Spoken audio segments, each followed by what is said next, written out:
Good morning, everyone. For the week 2 under the subject of Introduction to Clinical Psychology, we will be discussing about the assessment process.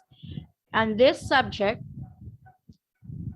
there are objectives. Number 1 is to overview the clinical assessment process. Second is to outline the range of assessment options available to clinician, then describe a typical goals of assessment, diagnosis, description, treatment planning, and prediction. Third, introduce factors affecting clinician choices and about how to conduct an assessment, including the purpose of the assessment, the clinician theoretical views, the psychometric properties of assessment instruments.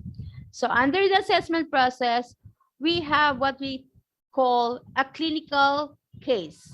For this clinical case, we will define and give example on this. So we have a case wherein Dr. T was asked to take one of case of Jesse, a 17-year-old.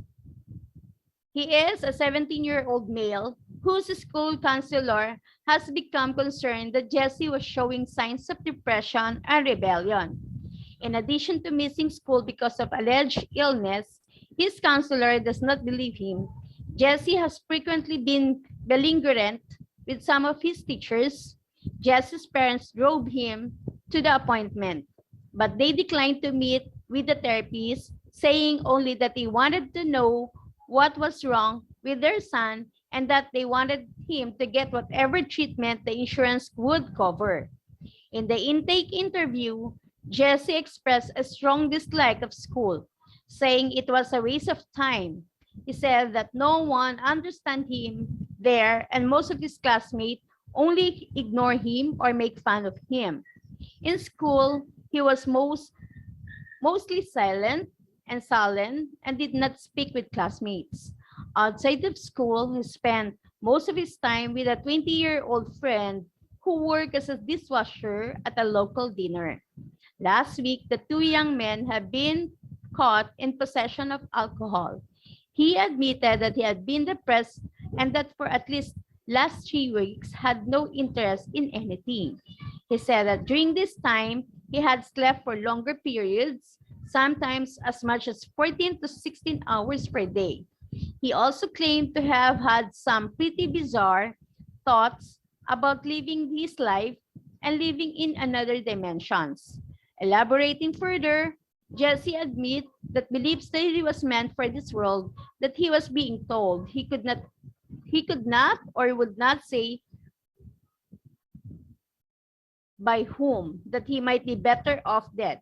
He informed that the therapist that his parents were in the process of getting divorced. How can a therapist be understand Jesse's problem? Which of the problems are the most pressing? What diagnosis most currently describe those problems? Is Jesse suicidal or dangerous to others? What role do the parents play in his difficulties? How can an effective treatment be designed? In order to answer these questions, the psychologist must conduct an assessment. So assessment is the collection of synthesis of information to reach judgment. Almost everyone engaged in some type of assessment at one at a time or another. For example, whether we realize it or not, we collect, process, and interpret information about the background, attitudes, behavior, and characteristics of the people we met. Then, in light of our experiences, expectation, and social-cultural is being frame of reference. We form impression that guide decision to seek out some people and avoid others. Clinical psychologists collect and process assessment information that is more formal and systematic than the available to non-professional. As discussed in Chapter 2, clinical psychology, past and present before psychotherapy, became a major role for clinician assessment was their most common applied activity. Although no longer the dominant of clinical psychology's assessment remains a critical part of their training and practice. After all, assessment is required in order to delineate a client's problem plans, treatment, measure treatment effectiveness, conduct other kinds of research, answer a multitude of questions asked by clinician. In this chapter, we consider that clinical psychologists have learned about the challenge of clinical assessment. In the following two chapters, we discuss specific types of assessment. So aside from the clinical case, we have another one, which is receiving and clarifying the referral question. What is this? The two related questions must be answered before clinical assessment can begin. What do we want to know? How best can we find out about it? Answers to the first question, what do we want to know, depend on who requested the assessment and for what purpose. The person or agency requesting the psychological assessment is called the referral source, and the question is or issue to be addressed in the assessment is called the referral question.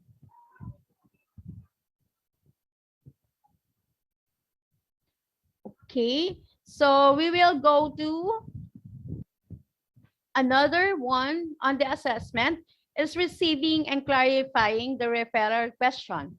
And these two related questions must be answered before clinical assessment can begin. What do you want to know and how best can we find out about it? Answer to the first question, what do we want to know? Depend on who requested the assessment and for what purpose. The person or agency requesting the psychological assessment is called the referrer source, and the question is or issue to be addressed in the assessment is called the referral question. Is planning data collection procedures.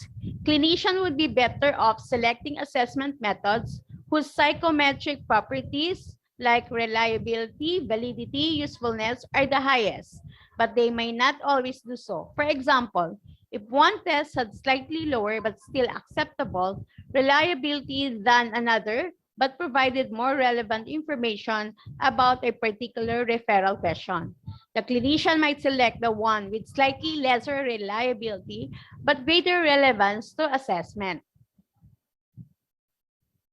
And the last one, or last one of the last assessment is collecting assessment data. Once the referral question has been clarified, the appropriate assessment methods has been selected, and the client's cooperation has been secured, that the data collection stage of assessment can begin. For the last